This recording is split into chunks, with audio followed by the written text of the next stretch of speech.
All right, now play it.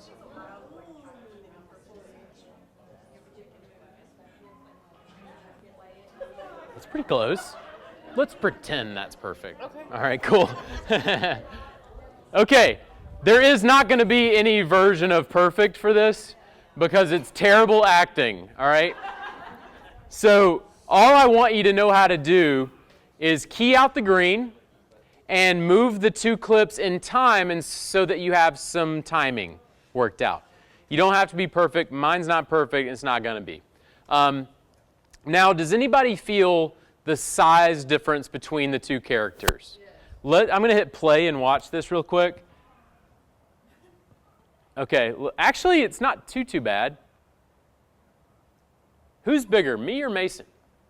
Well, yeah. You look like a tiny person. It seems like you are. You look like a tiny. He looks like a big. It's almost like it should. I feel like I'm a hair too small. Yeah. Even though I looked like a giant originally, I feel like I'm a hair too small. So that brings me to the third item on your note sheet, transform. Here's what transform is. It's really basic. You've used it for years in PowerPoint and things of that nature. If you have a logo in PowerPoint that's this size, but you want it to be this size, that's what transform is. You just change the size of an item. There's a lot more to it, and using keyframes, I can do a lot more advanced things, and we may or may not go into keyframes today, because that's animation.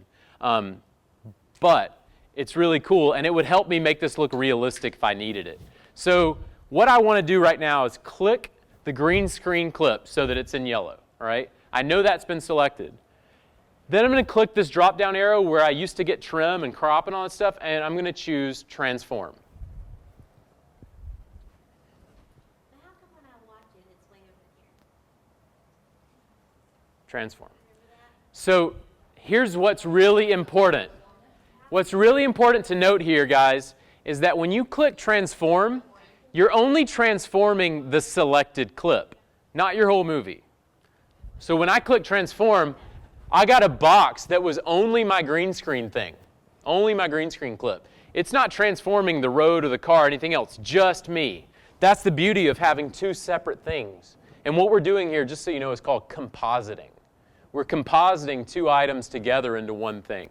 So all we have to do right now is shrink me down a little bit or make me larger. Which one? A little bit larger. Okay, cool. So I'm going to grab that rectangle and I'm going to make it a little larger. It defaults to keeping the ratio. You know in like PowerPoint, if you grab the corner and start skewing it, it can make it like fat and short. Yeah. Final Cut does not default that way. It defaults, it knows you want to keep it. There's a way to do that if you ever need to skew something disproportionately. Huh? I just grabbed a corner and made it bigger. Yeah. I've made it bigger by what looks to be about 10 to 15%. I'm going to try that. I'm going to hit done. Now let's watch it. My head's been cut off, but at least I don't look disproportionate to Mason. That's pretty realistic. I mean, as far as size goes. Yeah. Yeah. If I accidentally shrunk you down to a little person, also, you, Uh-huh. what do I do? Let's have a look. Command you? So I'm tiny there. Yeah. So I just want to go back to We'll do a Command Z and see what happens. Do it a couple more times there. There you go. There you go. Now I've disappeared. I don't know what you've done there, mate, Clint. Okay.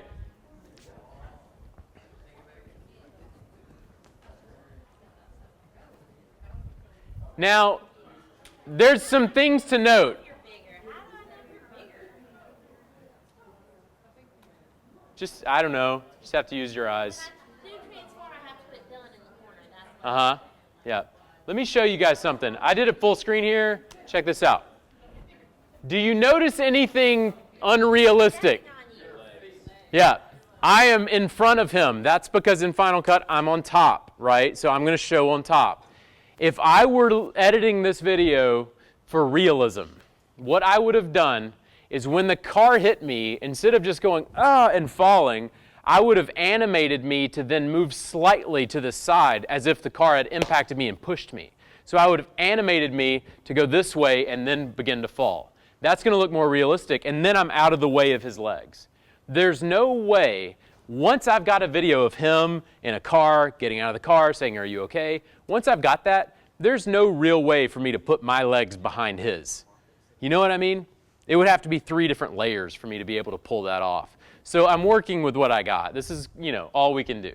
But for those of you who are interested, I'm going to show you really quickly how I would have keyframed that or animated that. This is keyframes on your sheet. If you are saturated right now, if your brain is like full, then maybe just watch or get a Coke. If your brain's not full and you're really interested in what I'm about to do, focus. No big deal. Okay, so what I'm going to do is I've selected this top clip. I'm going to click Transform. Now I'm in Transform mode. I'm going to move my wiper blade or my playhead to the point at which I have been impacted, right there. Right here I have a keyframe. A keyframe is a key point in time at which I would like to begin an animation. Okay, that's what a keyframe means, important frame, not to be confused with keying. 2 totally separate keys. So I've moved my playhead to that exact location of impact. Now I'm going to click the plus sign on that keyframe. All right, so now I've said begin animation here. Now I'm going to move my playhead slightly over. Where was the plus sign you did? It's right here. You see my mouse? It's a little diamond with a plus sign. Okay. Now I'm going to move my playhead slightly past that after the impact to right there. And then I'm going to say another keyframe. This is point B in my animation. The first one of impact was A. This is B. And I'm going to slightly move me to the left. When I did that, all I've done is I've created 2 points in time called keyframes. Point A, or point 1, was the moment of impact. I said start animation here. Point 2 was just slightly later, which would have been like maybe a half second at most. And I've said make a keyframe here, and between A and B, move me this much over. All right, so I have finished that animation. I've added both keyframes and I've moved me over. Now I've hit done. Let's watch it. Let's see if it looks a little more realistic. Did you see me move? Yeah. For those of you who didn't see that, let's do it again. It's pretty neat.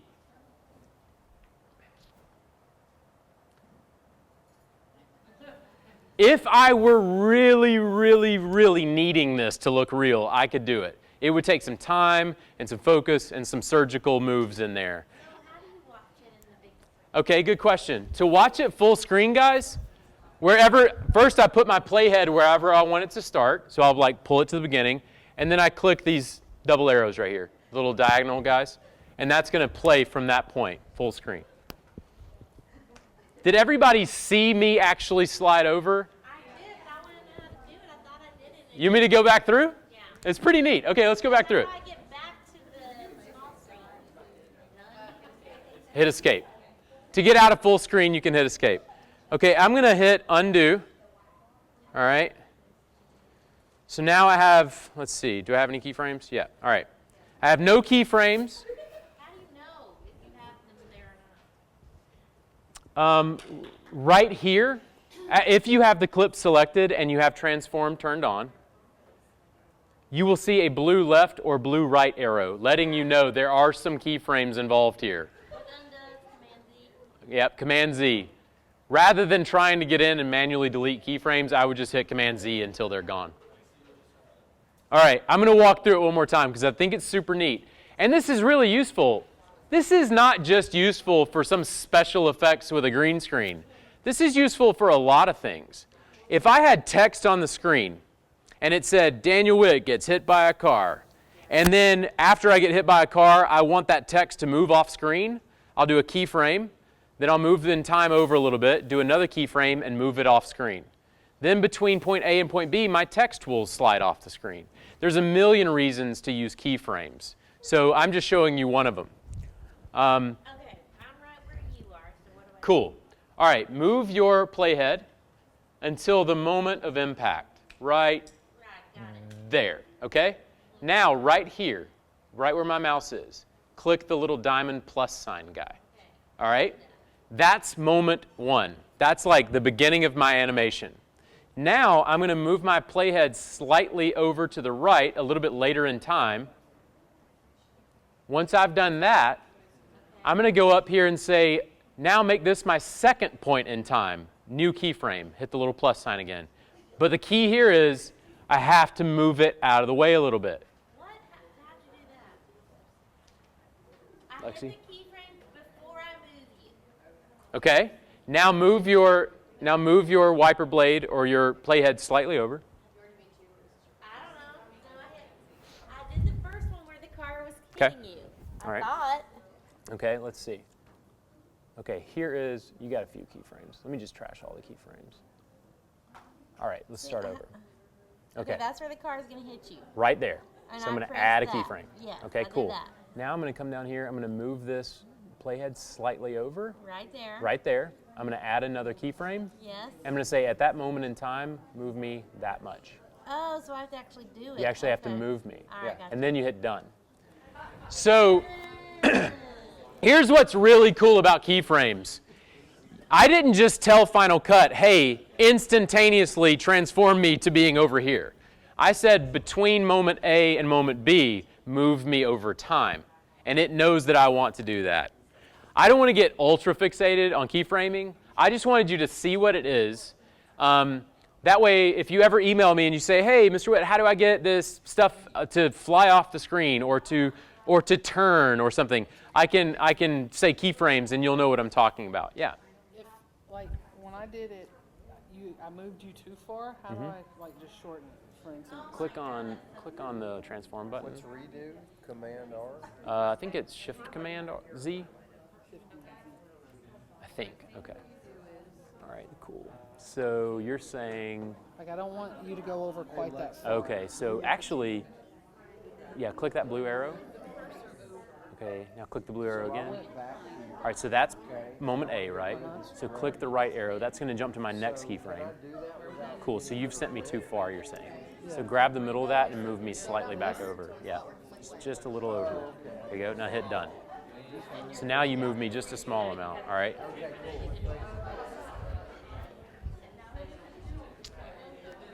it! I undid it.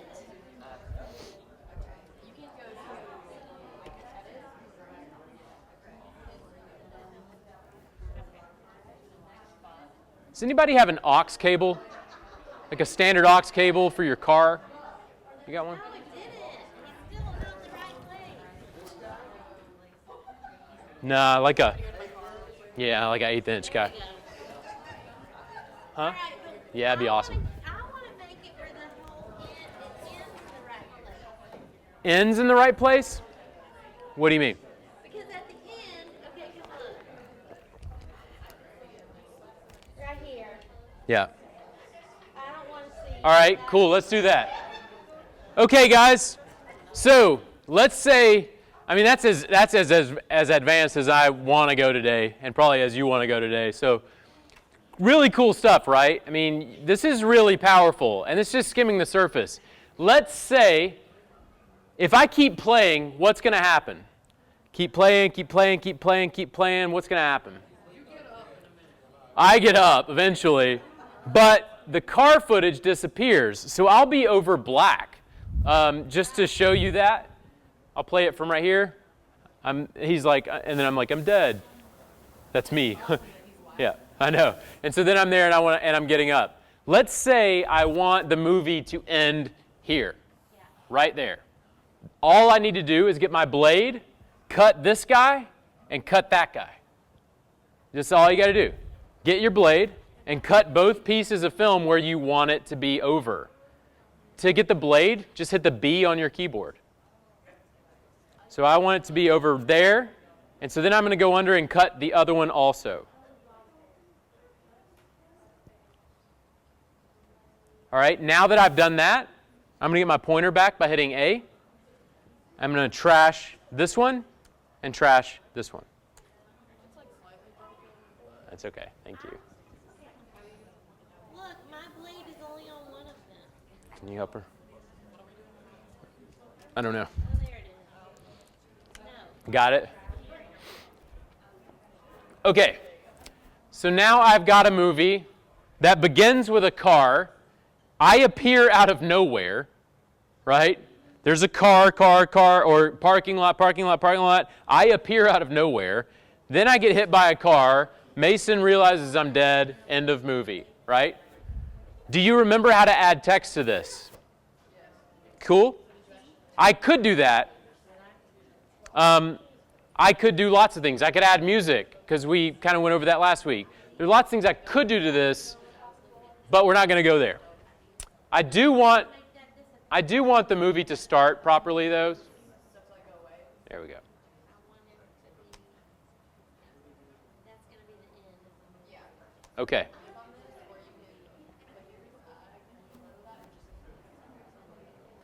So, this is the have fun portion of the day. It actually is a blast. It's a lot of fun. Let me explain one little thing to you that's not related to this. Have you guys seen the I'm Human video that Liberty did 4 years ago? The I'm Human video is all Liberty Middle School students, teachers, principal, everybody standing, holding a sign, and then behind them is this just hallway of people walking, right? So I'm going to pull that up really quickly to show you.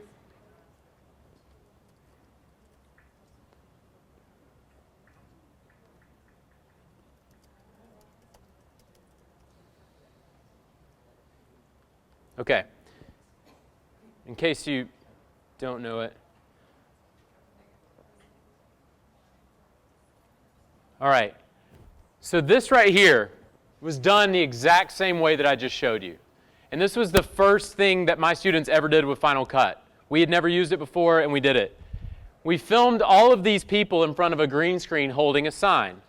We had like 150 clips of people holding signs. We keyed out manually every single green screen from every single clip. We dragged the keyer onto each clip and just kept on dragging them. I have since learned there's an easier way to do that. But I just keyed it out, and then all we did was we set up an iPad in the hallway, and we hit record for 25 minutes.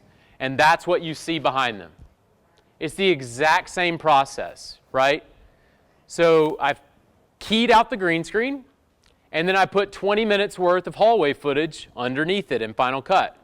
And then all I had to do was move these people around in time to make it like sync with the music. That's all I had to do. So, or all my students had to do. So does everybody understand how what we just did applies to the making of this film? Same exact process. Awesome is that we didn't have to transform anything. We didn't have to keyframe anything. Actually, we transformed Dr. Clayton. We filmed him really big, and he's really big. And when he showed up on the screen, it just felt like he was a giant. So we transformed him down a little bit. Nobody ever knew. So that's how that works. Notice that I can fade out and fade in items also on top of a green screen. See how they appear? Hey, look, I know those people. See how they fade in, and then when they're done, they're going to fade out? But the background is unchanged. That's the beauty of having those layers. And that's really easy to do. I can show you how to do that. So that's basically all we just learned how to do. The application of this green screen thing and putting footage underneath it is limitless. You could do so many things with this. One thing that we're going to do really quickly, we've kind of gone through crop and trim and transform and keyframes, and we've done the keyer effect. The last thing I really want to teach you that's like a skill is how to record a voiceover, and it's really easy to do. Do any of you have USB microphones? Do you have a USB mic? Hey, Lexi.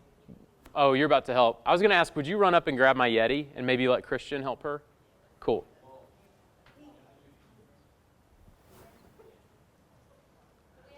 It doesn't matter who does what. So a USB microphone is something that you want to consider buying. There is a microphone built into your Mac, and it sucks. Bottom line. The thing about it is, not only is it not a good microphone, the tendency is to not control your environment before you hit record. Because you're in a school and it's busy and there's people everywhere. Even when you're alone, you're never alone, right? So if you hit record on your computer, it's going to pick up everything. And that computer's designed to pick up everything. The microphone is very, very sensitive. It's even going to hear the air conditioning. But if you get a USB microphone and you shut and lock your door in your classroom and you control your environment so there's no extra noise, you're going to get a really, really good audio sound. Yeah, absolutely. So she's going to bring down a Yeti, which is a USB microphone. Some of you have those, some of you don't. There's a lot of options. There's some really cheap options and there's some really expensive ones. The one I'm about to show you is like a middle of the road. It was like $120. But there's one that they make that's really similar to this that's like $50. And then you can get cheaper ones that you probably don't want. You know what I mean? So if you're interested in a USB microphone, especially like, I think, Ms. Shergi, do you have one now? Yeah, you have a Yeti. So especially if you do video production as an exploratory class or in your middle school or something, that's something that you're going to want. It's really hard to get good quality. But the process of recording audio is the same either way. So let me show you. Let's narrate this video. We'll do a play-by-play of the video.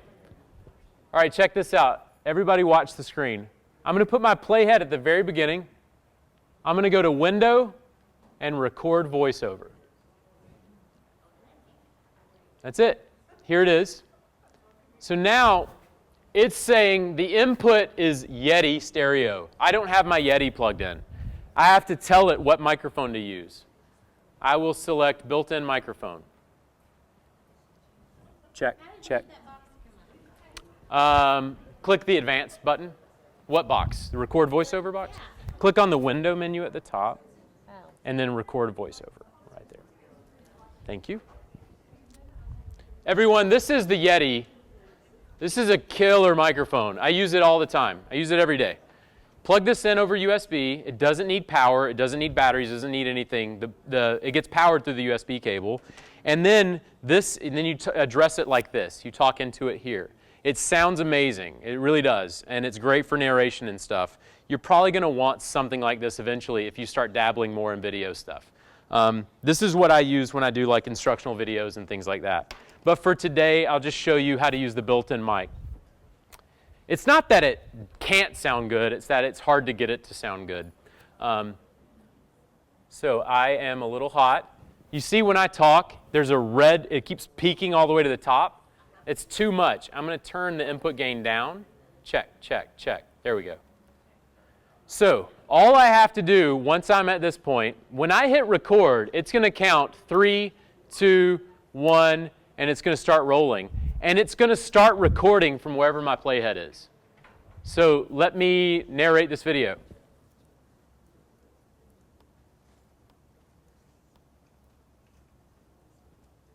And he's walking down the street. Oh my God, he got hit. It's terrible, it's terrible, it's terrible. Okay, so I've recorded some audio. Notice when I hit stop, the audio shows up under here as a green region. All green regions are audio. So I can do anything I want to this. I can move it around, I can cut it up, I can change the volume, I can do anything I want. So now when I play it back, and I'm not sure why I don't have audio in here, guys. Maybe you can hear it off my laptop. So recording a voiceover is that easy. You record a voiceover, hit record, and then it records it, and you tell it when to stop. So a lot of times, let's say I'm making a 1-minute promo for my school, which some of you have had to do before. Or I'm doing the morning show at my school or whatever.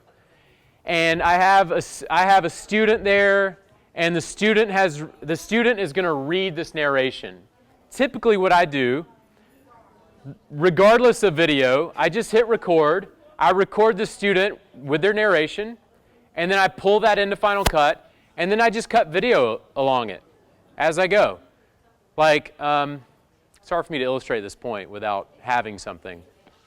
Does everybody understand the process of recording audio?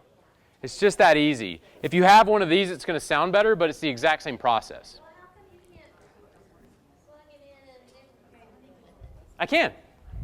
So we can hear it. Well, I just can't get audio to play on these speakers right now because our system's messed up. Yeah. Of course it is, because it was updated. Okay, so anybody have any questions about all the stuff that we've talked about? Yeah, Joelle. If I create, I know we talked about this before with Camtasia, which is a little bit different, instead of doing it that way. If I wanted to get fancier and then bring in my PowerPoint, create a video, import that, is there a way for me to do picture, like have the voice recording? And would I have to have both double screen for me to watch it first? You're saying you want a PowerPoint slideshow playing here, but then you want a little picture of yourself right here? Yeah, and my audio, yes, and then talking about Yeah. it. Okay, with Final Cut to do that, actually Camtasia is better at that than Final Cut is. Okay, so I would use Camtasia if I were you. The workaround would be to turn on a camera on your face, hit play, and film yourself talking about the thing. And because they have the same start point, you would just import that footage and put it on top and transform it down into a little box. if I didn't want the visual to be, I could just do a voiceover. Absolutely, yeah, which is what I typically do, yeah.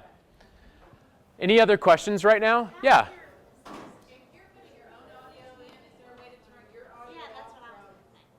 Because you're like, oh, Yeah, I can Yeah. To do that, I mean, there's a few ways to do it, honestly.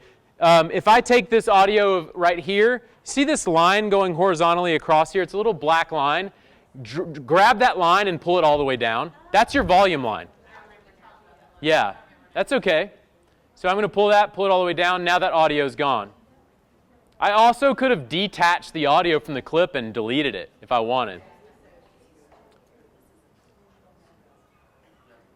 Got it, I remember now. Does anybody know right offhand when our next content creator thing is? October 27th, you say? It is Halloween week.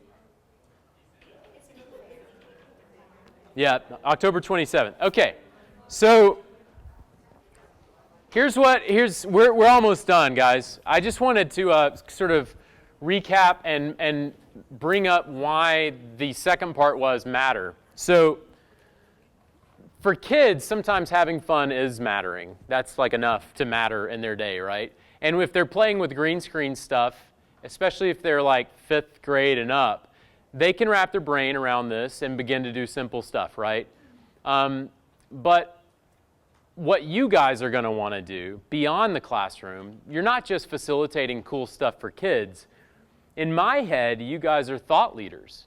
You guys are making things that can inspire other people or sharing your ideas in really cool ways that inspires them to actually watch it. The problem with videos is that most videos aren't any good. You know? The problem with videos is that they're too long and it's just me in a room talking to a camera, which I'm doing right now. You know, and the odds of anybody who's not here watching this, slim to none. The odds of some of you going back and referencing it, fairly high. But that's not the kind of thing I'm doing right now. If I have an idea and I want people to care about that idea and I want it to matter to them, the video better be well produced and it better be pretty dang short. You don't have anybody's attention for more than about 3 minutes. Unless it's mind-blowing, they might make it to minute 4, 5, and 6. So what I'm going to ask is that you guys, the only way to learn this stuff, the only way to get better at it is to do it. So what I'm going to ask you to do is make a mind-blowing video. Here's what I'm asking you to do. Before we see each other again on the 27th, which is 14 days, 2 full weeks, if you could make, and it's not something that has to go anywhere. We don't have to put it on YouTube. No one has to see it except the people in this room, and we may not even show yours in this room. What I would ask you to do is that you create a script and record the voiceover, get your audio in there, and cut some sort of photos and or videos with it that illustrate your point. and that it matter in some way to you. That will help you practice editing. It will help you practice recording voiceover. You don't have to do a green screen, but you can if you feel so inclined. That would be super cool. And there's no length requirement. It could be 5 seconds. It could be 30 seconds. But if you can make something, anything, that will allow you to practice these skills and get you some examples of what it looks like to do it poorly and then try it again, and maybe we'll hone it down and make it better over time. I just need you to build something and make something so that the practice is there so that I can start to build on that. So I don't know if you have any ideas yet for what that, yeah, Natalia.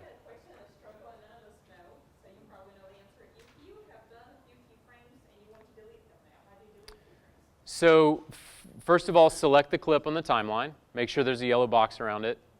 And then you're going to click on the transform button. If it's not already selected, it's got to be blue. And then up at the top, you've got a left arrow and a right arrow. One of them or both of them are blue. Yeah? Yes. Click on either one of them that's blue. Now there's a red X in the middle there. There's an X in the middle of those two arrows. So now you've deleted that keyframe. Then you blue arrow to the next keyframe and delete that one. Does that make sense? Is that happening for you? It may not be red, but it's an X. Let me show you.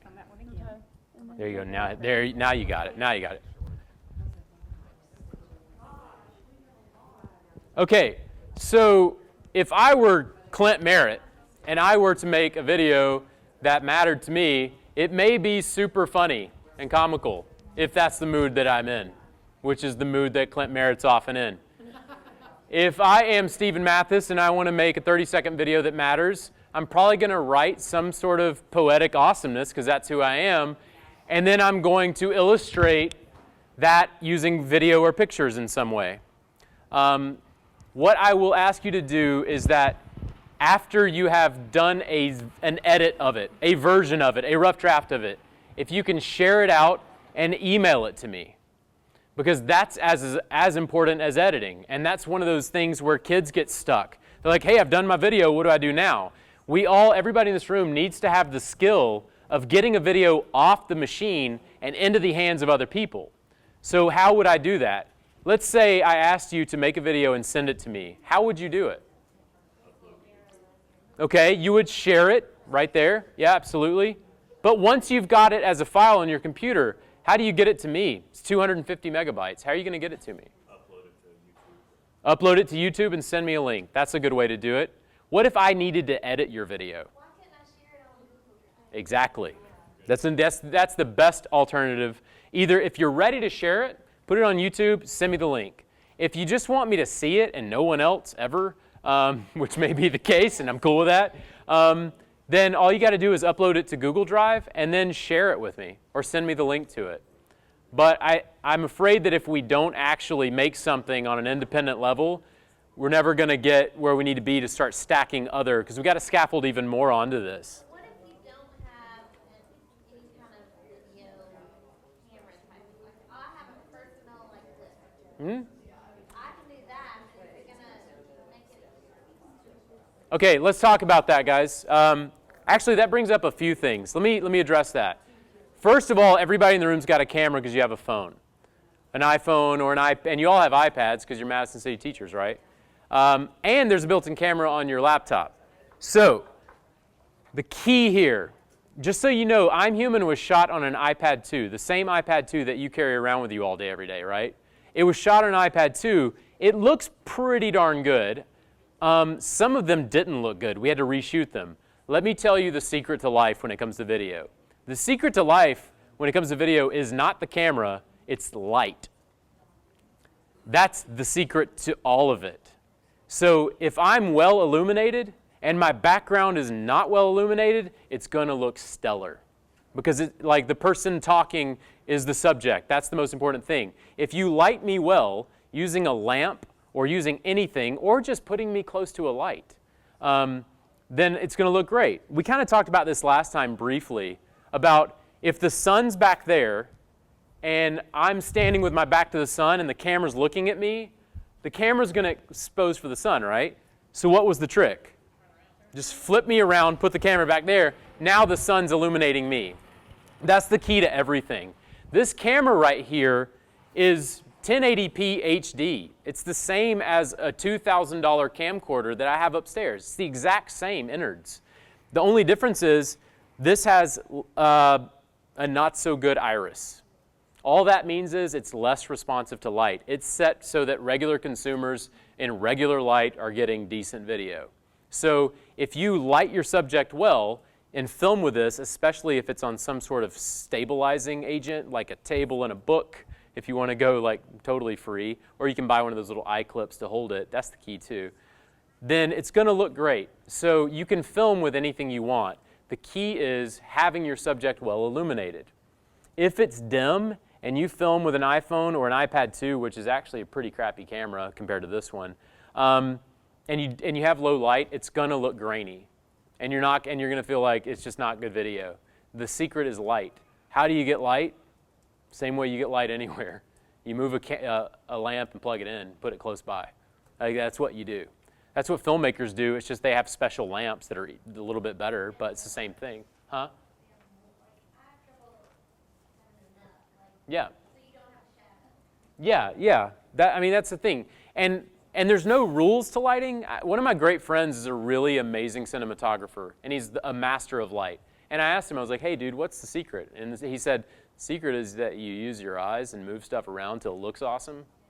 And I just wasn't okay with that. Yeah, I wasn't okay with that. I was like, no, there's got to be secrets. He's like, there are no secrets, man. Move the lights around till it looks awesome. You do that enough times, you'll nail it the first try, But Clint. You had said earlier, what if we needed to share a video with you and you could edit it? Mm-hmm. How is that done? So you would share it out of Final Cut like we did last week. You click the share button and get it out of there, export it basically. Once it's a file, I would just log into Google Drive and upload it. That's all I would do. Or if you're like me, I still use Dropbox a lot, especially for things that aren't related to school, like music and video unrelated to education, I put in Dropbox. I don't know why. I've just been doing it for a decade, so I do. It's the same thing. Upload it somewhere and send me a link. Or throw it on a thumb drive and drive it over here, if that's how you're feeling.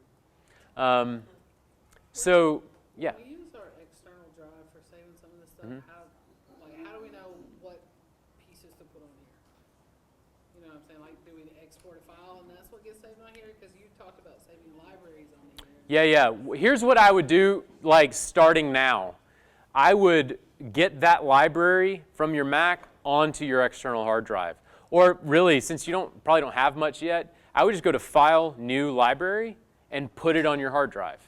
And then any event that you care about that you still have, which is probably nothing. Has anybody made anything that they care about yet? So anything from here on out, just make it on that library. But the catch there is, if you don't have your external drive with you, you're not going to be able to edit. I just keep it in my bag all the time. I keep a drive in my bag all the time.